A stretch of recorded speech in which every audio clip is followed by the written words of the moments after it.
Having done the tests with the oscilloscope on the various phono preamps, I want to do a listening test of at least some of those contestants in that contest. In particular, I wanted to listen to one of the ones that has relatively colored sound, likely by design, probably the Marantz 2252. I want to listen to the one, simply for purposes of comparison, that did the worst in the testing, so the Pioneer SX990. I wanted to look at the one that scored the flattest response relative to the RIAA standard, which was the Adcom GTP 500 Mark II. In order to do the listening, I'm going to use the Allman Brothers Band. This is a early 70s reissue of the Allman Brothers' first two albums. And specifically, I want to use that first album, probably Whipping Post. Just love that song. Listening to this album is when I first noticed how bad the Pioneer SX990 sounded. So, at least in terms of its phono preamp, it may sound fine through other functions. Probably does. I had listened to it before, but hadn't noticed how bad it sounded. And again, it doesn't sound horrible. It just, and maybe it's Greg Allman's vocal range, the way it dips in and out of places where the response in that phono preamp is relatively boosted and not. It just sounds really, once you're trying to listen for his vocals, it's like, whoa, what happened? His voice just went into a hole all of a sudden. And maybe I'm, over dramatizing it, but when I'm, building and rebuilding amplifiers, and I'm listening to them, I'm listening to make sure that they sound really good. And I'm listening with a very critical ear. And if I hear things like that, I'm going, wow, either I did a really bad job, such as when I was using the preamp on the Pioneer SX990 in order to listen to some tube amps that I've been working on. It's like, either I did a really bad job on those tube amps, or that Pioneer isn't doing a good job. So those are the three in particular that I want to listen to. They represent typical-ish results, or maybe even end-member results in those tests. For using the GTP 500 Mark II, I'll pair it with its intended partner, the model GFA 545 Mark II, which is a 100 watt per channel power amp. I'm going to do the test with the camera back here behind the equipment, but well in front of the speaker wall. And in particular, we'll be listening to the ADS L730s here and here. For the source, I'll be using this Realistic Lab 400. Don't judge a book by its cover. This album, the vinyl's in pretty good shape. It's not perfect, of course, but it's doing a lot better than its jacket would suggest. Also, I've cleaned this record, so it's good and clean, and it's going to give us the best sound that it is capable of. So we'll be listening to Whipping Post.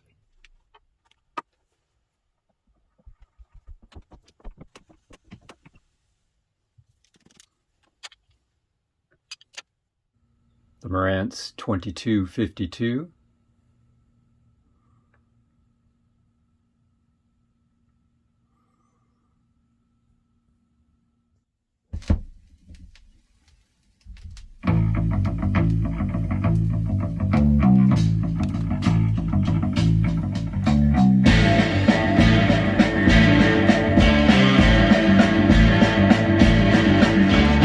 That was the Marantz 2252. And now the Pioneer SX990.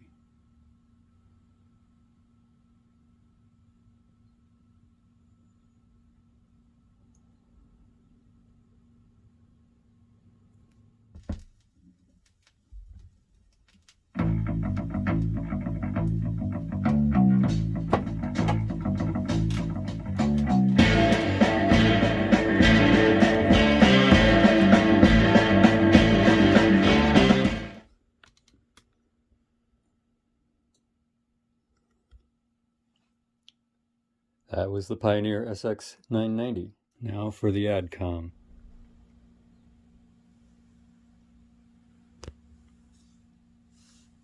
The ADCOM GTP 500 Mark II paired with the ADCOM GFA 545 Mark II.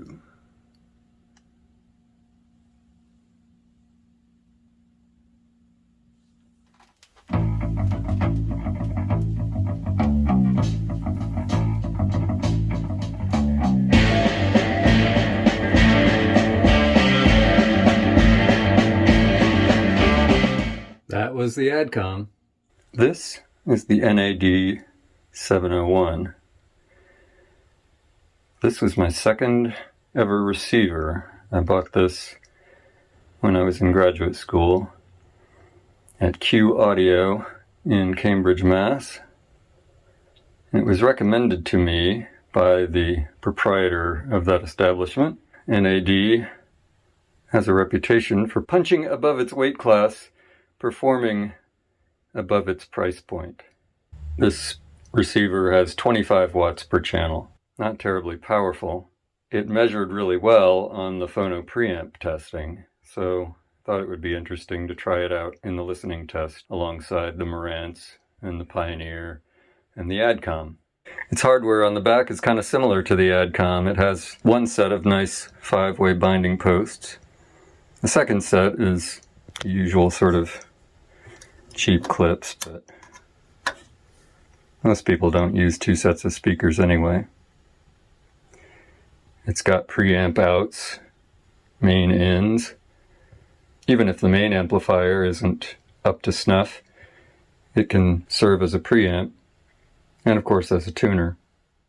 One potentially very minor, but I think pretty important detail is the binding posts. The binding posts on the ADCOM aren't great. The holes through which the wires can be inserted are pretty small. Can't accommodate really anything greater than 14 gauge, maybe not even that thick. And they don't unscrew very far, so if you have thick wires and have to forego using the holes, it's still hard to squeeze the wires into the gaps. That is, there's not much room here. The NAD has nicer binding posts, able to accommodate larger wires. So this is a much nicer setup experience. While I'm on the subject of the NAD, I'll just point out a few other nice little features. It's got, for the phono jacks, it's got a switch for line or phono. That is if you're wanting to use, say, a different phono preamp, maybe a built-in phono preamp on your turntable. You can switch to line and still use the phono input selector on the front. It's also got this so-called soft clipping. We might see how well that might work today, because I'm going to have to turn this up to pretty high volume to compare to the others that we've been listening to so far.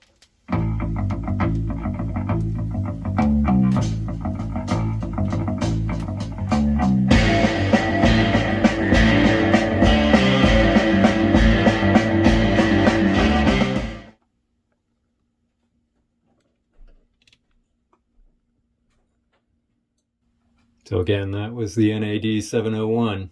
Sounds good. I found that when I listened to it after my Sansui 2000A, and I really liked the sound of the Sansui 2000A, I could make this sound pretty close to it simply by turning up the bass a bit. That makes sense when we look at the different tests of the phono preamps on the 2 devices.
fool. She took all my money,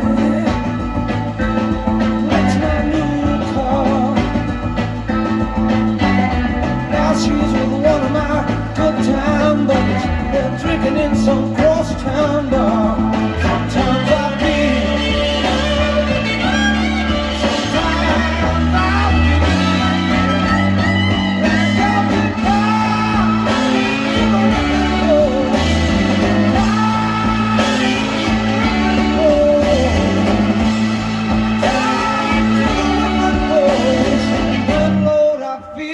I'm dying.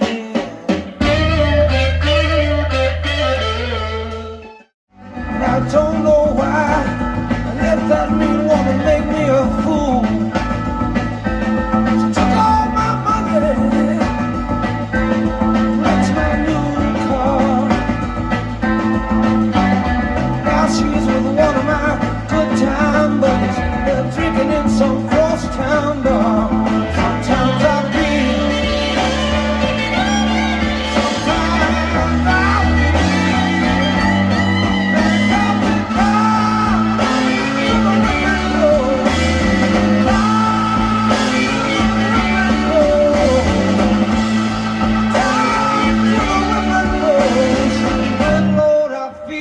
I'm dying.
Well, I thought that was an interesting test.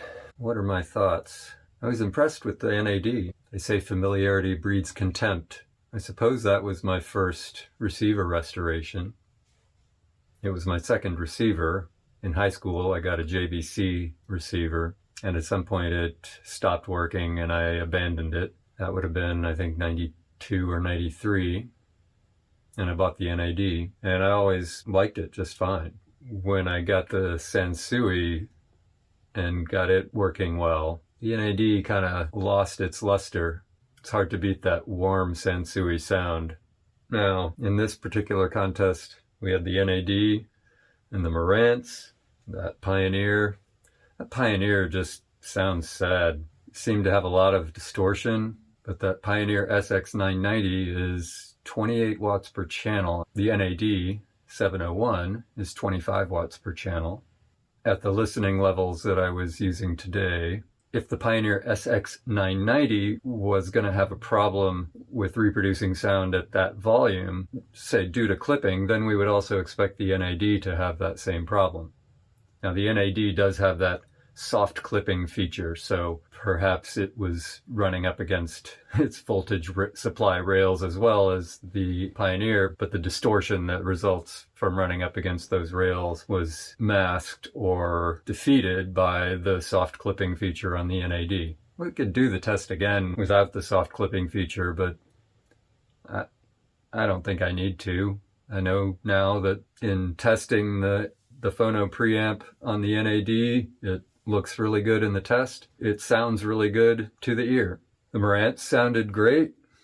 I'd say the NAD and the Marantz were my favorite of all of those. It's hard to say what they might have that the others lacked, but they just made the music sound really good. I suppose we could say that their musicality is whatever. I mean, reviewers use all sorts of words that don't necessarily mean a lot, so I kind of want to avoid those. But just subjectively, those two sounded really good to me. The Adcom sounded really good as well. I can't really point to anything that the NAD and the Marantz had that the Adcom lacked. I just kind of did find myself really feeling the music more with the NAD and the Marantz. And it's interesting that I'm talking about the NAD and the Marantz in the same breath like that, putting them on that same level with each other, that they both really made me feel the music. Of course, the Marantz was the first one I tested, so I haven't heard this song in however long. Not too long, but however long. And it got me thinking about, wow, this is one of the first songs that I was ever familiar with. This album came out in 1971. I was 4 years old at that time. I know that my older brother bought this album right around the time that it came out, so that would have been a song. That song is really ingrained in my deepest memories. And it's just so tragic that Duane Allman was only able to really record those two albums before he died. Yeah, that Pioneer needs some help. I hope I can bring it up to snuff at some point. I'm going to have to replace a lot of capacitors. I'm probably going to need to replace a whole lot of transistors as well. I think part of the problem that we're hearing with that is that the old transistors are just gnarly. They're just not any good anymore. If they were any good in the first place, they've not aged well. And I think that's a well-known problem with the Pioneer. All right. Well, I hope you enjoyed this. I had fun listening to this song over and over again and listening with a critical ear to these different amplifiers / receivers. Cheers for now. Stay tuned. I can't resist trying one more combination here. The jukebox amp with the NAD preamp.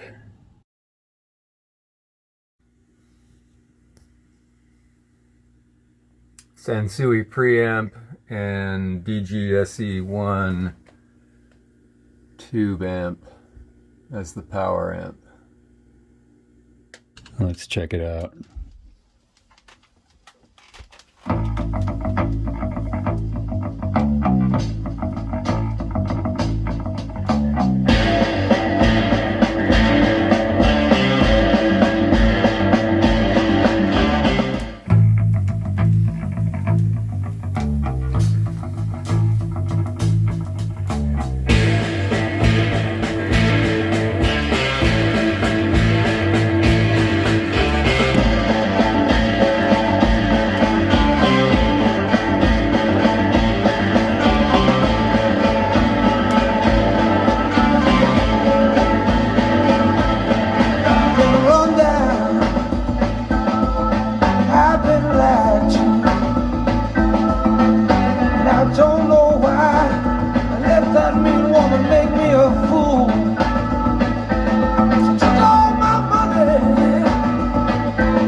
day. Oh, for loving you. Drown myself in sorrow as I look at what you've done. But nothing seems to change. The bad times stay the same. And I can't run. Sometimes I feel. Sometimes I feel like I'm gone to the river goes. To the river goes. To the river goes. Good Lord, I feel like I'm dying.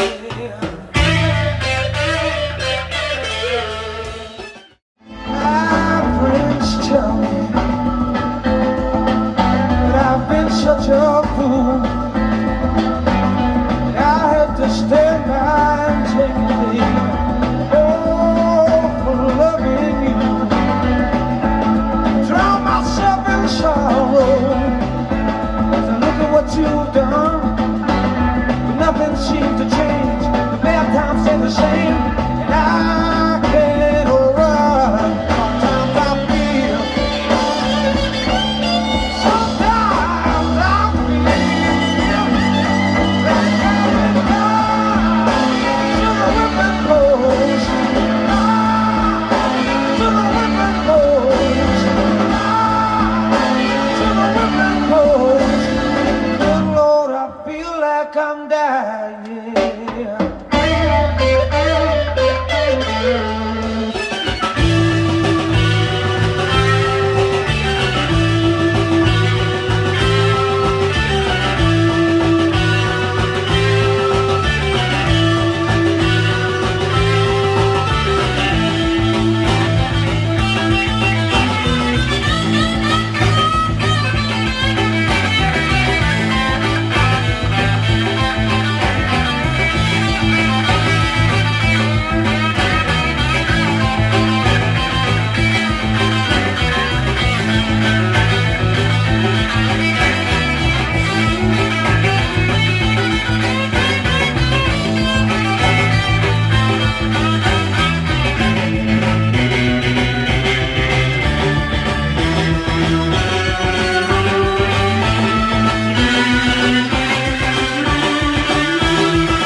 Sometimes I feel.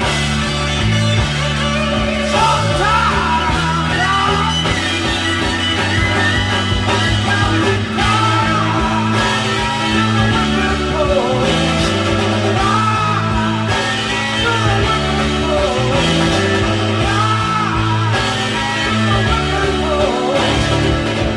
Lord, I feel like I'm dying.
I'm dying.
God damn, that sounds good. All right. I think that should do it.